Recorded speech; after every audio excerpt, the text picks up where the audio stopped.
না গিন্নি, এবার মনে হচ্ছে বসে থেকে থেকে হাড়ে দুব্ব ঘাস গজিয়ে যাবে। যেমন কর্ম তার তেমনি ফল। করো করো, আরো মহারাজের সঙ্গে কথা কাটাকাটি করো। আমি আবার কোথায় কি কাটলাম? আমি তো শুধু বিদেশি বণিকদের থেকে সাবধান করে দিচ্ছিলাম, আর তাতেই তো মহারাজ বিগড়ে গেলেন। বিদেশি বণিকরা আজ আছে কাল নেই, তাদের নিয়ে তোমারই বা এত মাথা ব্যথা কিসের শুনি? হ্যাঁ, না গো দিদা, ওরা শুধু শুধু আসেনি, নিশ্চয়ই ভেতরে ভেতরে কিছু একটা করছে। হ্যাঁ, কথা শুনে আর দেখে যা বুঝলাম, তাতে মনে হলো ওরাও জমি খুঁজছে। মন্ত্রী মশাইও সবাইকে বোঝাচ্ছে। সমস্যা সমস্যা জাহাপানা, গম্ভীর সমস্যা। ইংরেজ বণিকদের নজর পড়েছে মুর্শিদাবাদের ওপর। আপনি এরকম নিশ্চিন্তে আছেন? আহা, ওদের যদি নজর পড়েই থাকে তবে নজর ঘুরিয়ে দেওয়া যাবে।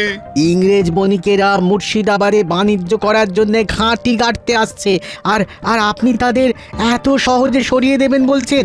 আমার মগজে কত কি বুদ্ধি গজগজ করে সেটা কি তুমি জানো না?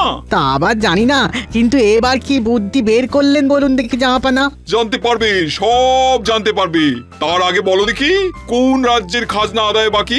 আগে জাহাপানা কৃষ্ণনগরের। বটে, কিন্তু কারণটা কি? মহারাজ কৃষ্ণচন্দ্র নাকি প্রজা কল্যাণমুখী কাজে অর্থ ব্যয় করেন, প্রজাদের ভালো করতে গিয়ে আমাদের অবস্থা একেবারে কালো করে দিচ্ছে।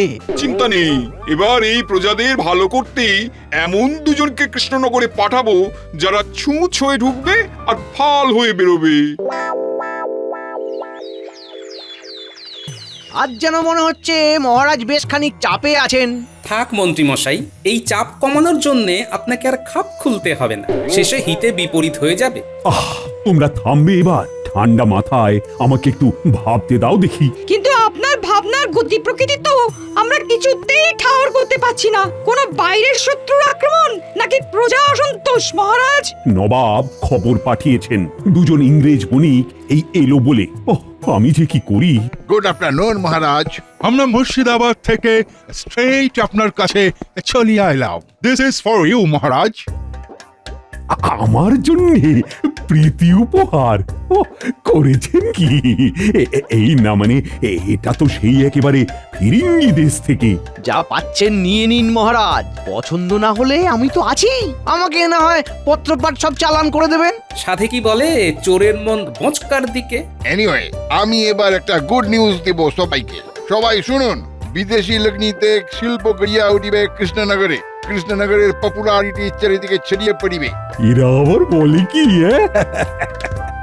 কৃষ্ণনগর বিখ্যাত হয়ে যাবে। তাহলে আর আপনাকে দেখে কে মহারাজ? তখন দেখবেন নবাবও দুবেলায় 4 বার আপনাকে সেলাম ঢুকছে। আমি কিন্তু সিঁদুরে মেঘ দেখতে পাচ্ছি মহারাজ। এখনই এত মাতামাতি না করে কদিন একটু দেখে নিলে হয় না? তুমি থামো তো গোপাল, খালি খালি সব ব্যাপারে তালগোল পাকানোর চেষ্টা করো। হ্যাঁ গোপাল, এবার ভুলভাল ভাবা বন্ধ করে ওদের তালে তাল মেলাও। বড় যা বুঝছি তাতে কৃষ্ণনগরের ভালো বই খারাপ হবে না। দেখুন কি হয়। তবে একবার লেজে গোবরে হয়ে গেলে কান্নাকাটি করা ছাড়া আর কোনো উপায় থাকবে না মহারাজ। থাকবে কি থাকবে না সেটা পরে বুঝবো, তবে আপাতত বিদেশি বণিকদের দেখাশোনার দায়িত্ব মন্ত্রী তোমার। আর গোপাল, তুমি বরং কদিন রাজসভায় আসা বন্ধ করে বাড়িতে ফিরে গিয়ে বিশ্রাম নাও। আমি বেশ বুঝতে পারছি তোমার এখন বিশ্রামের প্রয়োজন।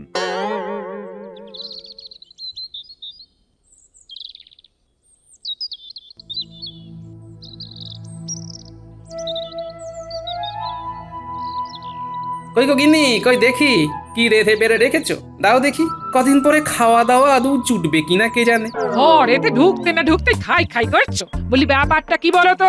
আর খাবার জুটবে নাই বা কেন? না না না না, ব্যাপারটা তো আমার ভালো ঠেকছে না। তোমার ঠেকা ঠেকিতে আর কি হবে গিন্নি? ওদিকে মহারাজের সঙ্গে যখন ঠোকাঠুকি লাগবে তখন দেখবে কি একটা কেলেঙ্কারি হয়। এই কি হয়েছে খুলে বলবে নাকি বলবে না? তোমার চোখ মুখ দেখে মনে হচ্ছে মহারাজের কাছে খুব ধমকে এসেছো। এই ঠোকাঠুকির কথাই বলছো নাকি বলো তো?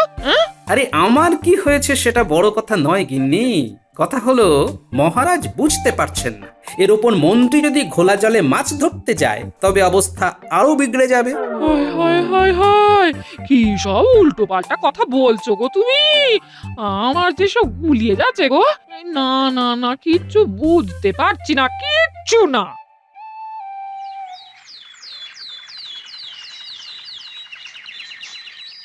ইউ মন্ত্রী তুমি আমাদের কৃষ্ণনগর ঘুরাইতে পারিবে? তুমি আমাদের হেল্প করিলে আমরা তোমাকে মোটা পুরস্কার দিব, মোহর দিব। এইটার এমন কি কাজ? আমি যখন আছি তখন গোটা কৃষ্ণনগর একেবারে ঘুরপাক খাইয়ে দেব। কোনো চিন্তা করবেন না। ভেরি গুড, তুমি তো বহুত আচ্ছা আদমি আছো। তোমার মতো লোক থাকলে আমাদের কাজ করতে সুবিধা হবে।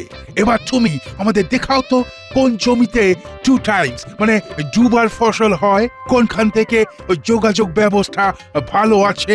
দেখাবো তো, দেখাবো, সব দেখাবো। আরে আরে দেখ দেখ দেখ দেখ, সাহেব বাবুরা আমাদের গ্রামে এসেছেন।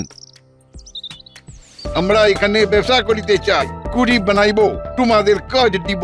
তোমরা আমাদের জমি দিবে আর আমরা তোমাদের মোহর দিব, ভালো ভালো খাবার দিব, জামা কাপড় দিব। বুঝাও মন্ত্রী, তুমি ওদের বুঝাও। সে কি আর ওরা বুঝতে পারছে না? সাহেবরা এখানে ব্যবসা করলে তোমরা লাভের মুখ দেখবে, এটা কি তোমাদের বুঝিয়ে দিতে হবে গো? না না না, সেটা তো আমরা ভালো মতোই বুঝতে পারছি। অল্প একটু জমি দিলেই অনেক অনেক মোহর আসবে। এই তো সাহেবরা জমি বাচ্ছে, আর তোমাদেরও ভালো দিন আসছে। বুঝাও বুঝাও, আরো ভালো করিয়া বুঝাও। তুমি ওদের বুঝাইবে আর আমরা তোমাকে উপযুক্ত ভাগ দিব। এসব কি হচ্ছে রে? মন্ত্রী মশাই তো সাহেবদের বগল দেবা করে ঘুরে বেড়াচ্ছে। শুধু ঘুরে বেড়াচ্ছে, তার সঙ্গে সঙ্গে তো জায়গা জমিও দেখাচ্ছে রে। আর যে কজন গ্রামবাসী জুটেছে তাদেরও কবজা করে ফেলেছে। চল চল, আর দেরি না করে এক্ষুনি গিয়ে দাদুকে খবরটা দি। না গিন্নি, এবার মনে হচ্ছে বসে থেকে থেকে হাড়ে দুব্বো ঘাস গজিয়ে যাবে। যেমন কর্ম তার তেমনি ফল। করো করো, আরো মহারাজের সঙ্গে কথা কাটাকাটি করো। আমি আবার কোথায় কি কাটলাম? আমি তো শুধু বিদেশি বণিকদের থেকে সাবধান করে দিচ্ছিলাম, আর তাতেই তো মহারাজ বিগড়ে গেলেন। বিদেশি বণিকরা আজ আছে কাল নেই, তাদের নিয়ে তোমারই বা এত মাথা ব্যথা কিসের শুনি? না গো দিদা, ওরা শুধু শুধু আসেনি, নিশ্চয়ই ভেতরে ভেতরে কিছু একটা করছে। হ্যাঁ, কথা শুনে আর দেখে যা বুঝলাম তাতে মনে হলো ওরাও জমি খুঁজছে। মন্ত্রী মশাইও সবাইকে বোঝাচ্ছে।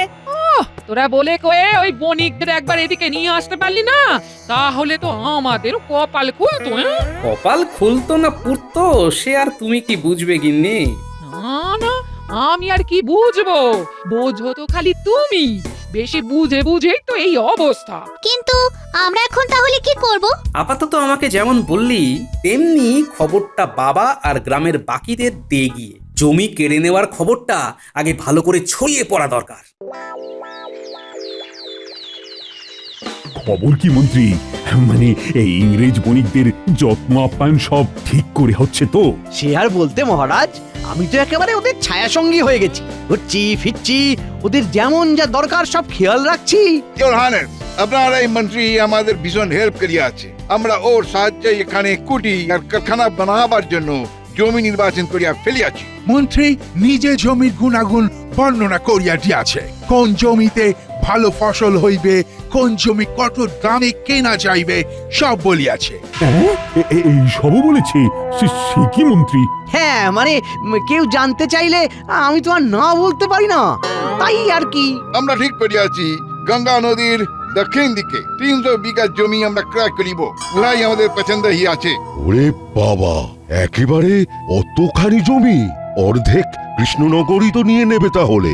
উড়ে এসে জুড়ে বসে একদিনে এত জমি নেবে কিনে, এই ছিল ওদের মনে মনে। না না না, জমির পরিমাণ আর অবস্থান শুনে তো আমি অবাক হয়ে যাচ্ছি। এত জমি দেওয়া যাবে কি করে? দিব না বলিলে তো হইবে না ইওর হাইনেস। আপনি না বলিলে আমরা প্রজাদের কাছে গিয়ে বলিব যে মহারাজা তাদের ভালো চায় না। আর আমরা প্রজাদের উপহার দিয়া এমন ব্যবস্থা করিয়াছি যে প্রজারা আমাদের কথা শুনিবে। মন্ত্রীর সঙ্গে জমির দাম লইয়া দরদস্তুর করা হইয়া গিয়াছে। আমরা যথাসময়ে আসিয়া ডিল ফাইনাল করিব।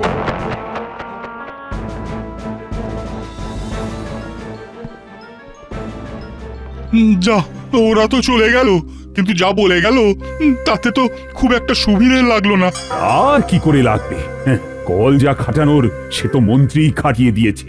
নিজে ঘুরে ঘুরে সব ভালো ভালো জমি ওদের পছন্দ করিয়েছে। শুধু তাই নয়, সেই সব জমি সম্ভবত জলের দরে পাওয়া যাবে বলে কথাও দিয়েছেন, তাই না মন্ত্রী মশাই? না না না না, কাজটা কিন্তু তুমি মোটেই ভালো করনি মন্ত্রী।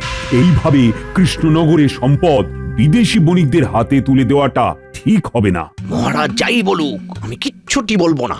যাই হলো আর তাই হলো, বণিকদের সাথে রফা করে নিজের আখের তো গোছানো হলো। এখন আর মন্ত্রীর মুখে কথা নেই। ও, আমি যে এখন কি করি? আপনি যাই করেন আর তাই করেন, আমি জানি আমাকে এখন কি করতে হবে।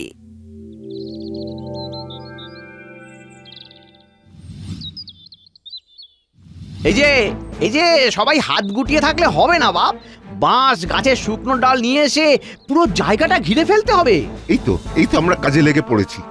একটু সময় দিন, ঠিক ঘিরে ফেলবো। তবে আমাদের যে মোহ দেবেন বলেছিলেন সেটা তো এখনো পেলাম না। আরে ওহো, সেসব কি পালিয়ে যাচ্ছে নাকি? পাবি সব পাবি। এখন কাজের কাজটা কর দেখি। না না, আমরা আমাদের জমি ছাড়বো না, কিছুতেই না। তুমি চলে গেলে আমরা খাবো কি? ওইসব জমি ওই ইংরেজ বণিকদের হাতে তুলে দিলে আমরা তো সব পথের ভিখারি হয়ে যাব। এই জমিতে সোনা ফলে, তাই আমরা সেই সোনার ভাগ ছাড়বো না। সোজা কথায় কাজ না হলে কাজ কি করে করাতে হয় সে তো আমার ভালোই জানা আছে। এই তোরা দাঁড়িয়ে দাঁড়িয়ে দেখছিস কি? ভাগা ওদের, ভাগা। এইরকম লোক থাকলে আমাদের সমস্ত এলাকা দখলকারীতে কোনো প্রবলেম হইবে না। কেউ আমাদের কিচ্ছুটি করতে পারবে না। বণিক তারাও, দেশ বাঁচাও, আমরা আমাদের জমি ছাড়বো না। এই অনাচার আমরা হতে দেব না, কিছুতেই না। না না, আমরা বিদেশি বণিকদের ভরসা করি না। এই যাও তো, এখানে গলাবাজি করে মাথা খারাপ করো না। ভাগো এখান থেকে, যাও।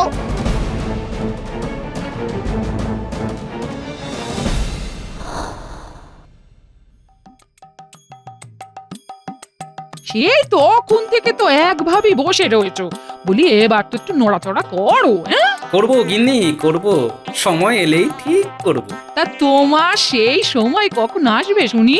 এই তো এলো বললে। আমার কিছু করার আগে গ্রামের লোকেদের নিজের সমস্যা নিজেদের বুঝতে হবে, বুঝলে গিন্নি?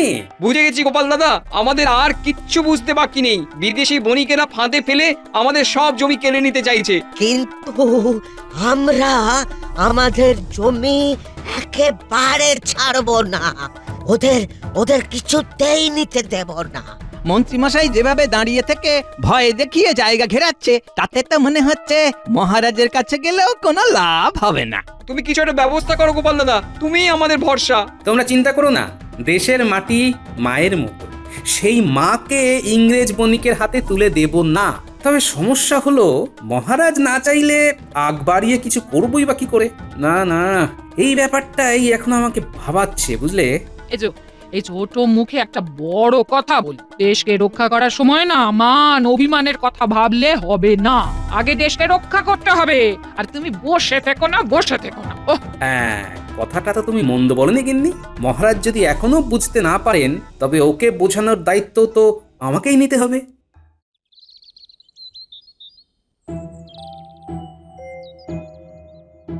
সেই তখন থেকে দেখছি আপনি আনচান করছেন, মনে হচ্ছে কিছু একটা কথা বলতে চেয়েও বলতে পারছেন না। কি হলো মহারাজ? তুমি ঠিকই ধরেছ রানী। একটা আফসোস এখন আমায় কুরে কুরে খাচ্ছে। কি আফসোস? গোপালকে রাজসভা থেকে তাড়িয়ে দিয়ে কাজটা সেদিন আমি ঠিক করিনি। গোপাল থাকলে ওই বরং ইংরেজ বণিকদের তাড়িয়ে দিত। আসলে আমি ওই বণিকদের হাবভাব দেখে এমন অভিভূত হয়ে পড়লাম তখন। আমি জানি আপনি যখন নিজের ভুল বুঝতে পেরেছেন, তখন ভুলটা শুধরেও নেবেন ঠিক। তবে আমি বলি কি, এখন ভুল ঠিক ভেবে লাভ নেই, বেশি সময় নেই। গ্রামবাসীরা মুশকিলে পড়েছে, তাই ওই বণিকদের কৃষ্ণনগর ছাড়া করতে এখন বরং মিলেমিশে কাজ করতে হবে আমাদের। তুমি এসেছো গোপাল, তোমাকে দেখে আমার যে কি আনন্দ হচ্ছে, কিন্তু তার সঙ্গে মনটাও তো আনচান করছে। কৃষ্ণনগরে যে ভারী বিপদ, আর এই বিপদের মুখে আমাদের ঠেলছে আর কেউ নয়, স্বয়ং নবাব মহারাজ, নবাব। সেটা কি করে গোপাল? এটা বুঝতে পারলেন না? বণিকরা যে আমাদের কৃষ্ণনগরে আসছে, এই সংবাদটা কিন্তু আপনি নবাবের কাছ থেকেই পেয়েছেন। হ্যাঁ, তাই তো পেয়েছি। ওই বণিকরা নিশ্চয়ই মুর্শিদাবাদেই এসেছিল বাণিজ্য করতে। সেখানে যাতে কোনো অশান্তি না হয়, তাই ওদের দায় এই আপনার ঘাড়ে চাপিয়ে দিয়েছে। তাহলে এখন আমরা কি করব? তাই যেখানকার সমস্যা সেটা সেখানেই ফেরাতে হবে মহারাজ। হ্যাঁ, ঠিক বলেছ গোপাল। কৃষ্ণনগরে ইংরেজ বণিকদের অনুপ্রবেশ আটকাতেই হবে। কিন্তু বণিকরা তো আর এমনি যাবে না, আর ওদের নামে যে নবাবকে নালিশ করব সেটিও হবে না। নবাবের হাতও ওদের মাথার উপর আছে। কি করা যায় এখন?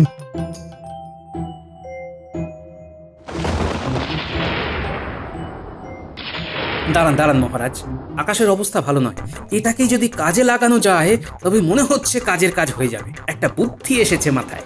এবার সাপও মরবে কিন্তু লাঠি ভাঙবে না। তবে যাই করি একেবারে আট ঘাট বেঁধে করতে হবে।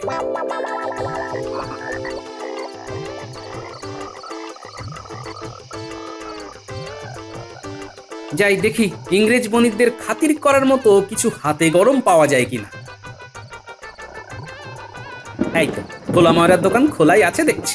আরে গোপাল দাদা যে বলি, আজ হঠাৎ মিষ্টি খেতে মন হলো নাকি? না না, ঠিক খেতে নয়, বরং খাওয়াতে মন হচ্ছে। সে ভালো ভালো ভালো, শুধু খেলে হবে, খাওয়াতেও তো হবে নাকি? হ্যাঁ হ্যাঁ, ওই ইংরেজ বণিকরা তো আর বারবার কৃষ্ণনগরে আসে না, তাই তাদের ঠিক মতো খাতির করতে হবে। দেখি টাটকা কি মিষ্টি বানালে দেখি। এই গরম গরম আর নরম নরম রসগোল্লা আছে, গোটা কুড়ি ওই টপাটপ তুলে দিই তাহলে। দাও দাও দাও, দেরি করো না। তারপর যা কুচির কাজ সেটা আমি করেই ফেলবো। পুরো ব্যাপারটা এখন আমাদের হাতের মুঠোয় চলিয়া আসিয়াছে। ওই মন্ত্রকে টোপ দিয়া কাজের কাজ হইয়াছে। এইবারে ওই মহারাজের মাথায় হাত বুলাইয়া পুরা জমি দখল করিয়া লইব। স্লোলি স্লোলি এই পুরা কৃষ্ণনগর আমাদের হইয়া যাইবে। এইখানে আমরাই রাজ করিব। দাঁড়াও দাঁড়াও, তোমাদের রাজ করার আশায় আমি বাজ ফেলছি। ওই দেখো গোপাল দাদু কেমন বসে ফন্দি আঁটছে দুজনে। ওদের ওই ফন্দি যাতে কাজে না লাগে সেই জন্যই তো আমিও পাল্টা ফন্দি এঁটেছি। শোন, যেমন বলেছি তেমন করে তোরা ওই মিষ্টির হাঁড়ি নিয়ে গিয়ে ওদের দে। কিন্তু তুমিও তো আমাদের সঙ্গে থাকতে পারতে। না না, আমি মিষ্টি নিয়ে গেলে ওদের সন্দেহ হতে পারে, আমার দেওয়া মিষ্টি নাও খেতে পারে, কিন্তু তোরা নিয়ে গেলে তেমন কিচ্ছু ভাববে না। কিন্তু দাদু, তুমি হঠাৎ ওদের মিষ্টি খাওয়ানোর জন্য উঠে পড়ে লাগলে কেন বলো তো? এ কি আর যেমন তেমন মিষ্টি রে, এই মিষ্টি খেয়ে ওরা সুখের ঘুম না দিলে ওদিকে বাকি কাজ যে মাঠে মারা যাবে। এই দেখো আমরা তোমাদের জন্য কি এনেছি। আরে আরে, তোমরা কারা? কি চাই তোমাদের? আমাদের কিছু চাই না, তোমরা এই মিষ্টি খেলেই আমাদের মন ভরে যাবে। তোমরা আমাদের গ্রামে এসে এত উপকার করছো আর আমরা একটু মিষ্টিও খাওয়াবো না, তাই কি কখনো হয়? বাহ বাহ, ভেরি গুড। আমাদের জন্য মিষ্টান্ন আনিয়াছো। দাও দাও, এখানকার মিষ্টি শুনিয়াছি খুবই ভালো। হ্যাঁ হ্যাঁ, খেয়ে দেখো, আর কখনো ভুলতে পারবে না।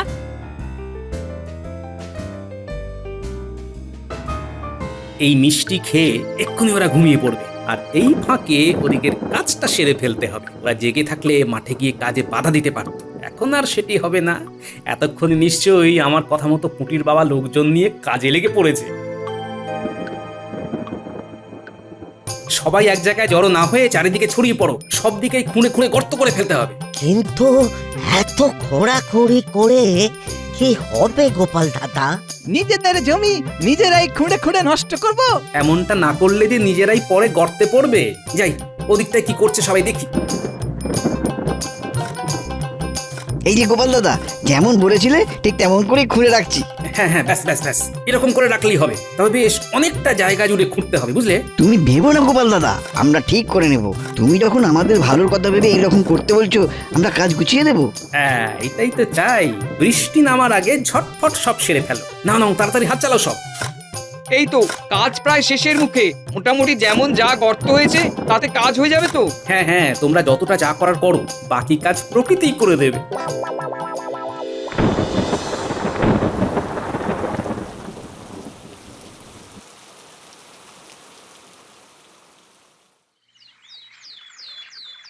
Good morning your highness. আমরা জমির দাম বাবদ মোহর দিতে আসিয়াছি। জমির কাগজপত্র আমাদের আজই চাই। আজই? না মানে জমি যে কারা কারা দেবে সেটাই তো ঠিক হয়নি। অর্থাৎ ইচ্ছের বিরুদ্ধে কারুর কাছ থেকে তো জমি কেড়ে নেওয়া যাবে না। সেসব আপনি ভাববেন না মহারাজ, ওসব আমি সব ঠিক ব্যবস্থা করে নেব। ওদের ভালো মন্দ তো আমাকেই ভাবতে হবে নাকি? সে তো 100 বার। তবে সাহেবদের বলি কি, নেওয়ার আগে জমিটা একবার চোখের দেখা দেখে নিলে হতো না? না দেখে জমি হস্তান্তর করাটা কি ঠিক হবে? Good point. চলো তাহলে আর একবার দেখিয়ে আর লইতে ক্ষতি নাই। এই মরেছে পেটুক গোপালটা আবার নতুন কোনো ফন্দি আসছে না তো? চলো তাহলে সবাই মিলেই একবার জমি পরিদর্শনে যাই। হ্যাঁ হ্যাঁ চলুন মহারাজ।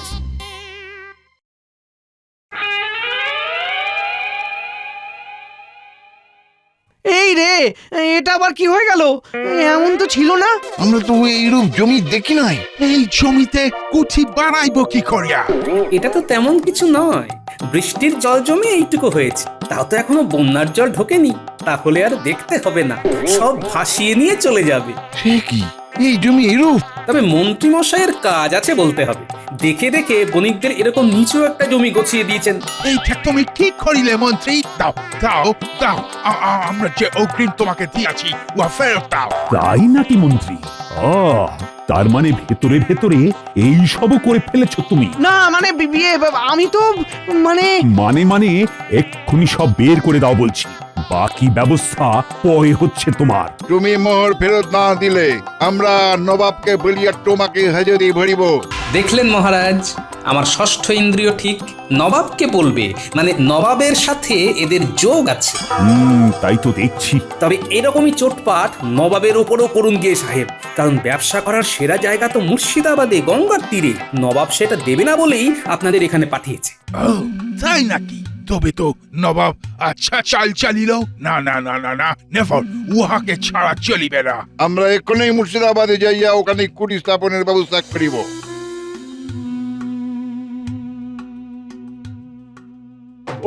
তুমি বাঁচালে গোপাল, তোমার জন্যই এই যাত্রায় কৃষ্ণনগর বিদেশি মুক্ত হলো। আর তোমাকে ভুল বোঝার জন্য আমাকে আমাকে ক্ষমা করে দাও গোপাল। ছি ছি মহারাজ, এসব আপনি কি বলছেন? দেশের জন্য সব কিছু দেওয়া যায়, কিন্তু কোনো কিছুর জন্যই দেশ বা দেশের মাটি ছাড়া যায় না মহারাজ।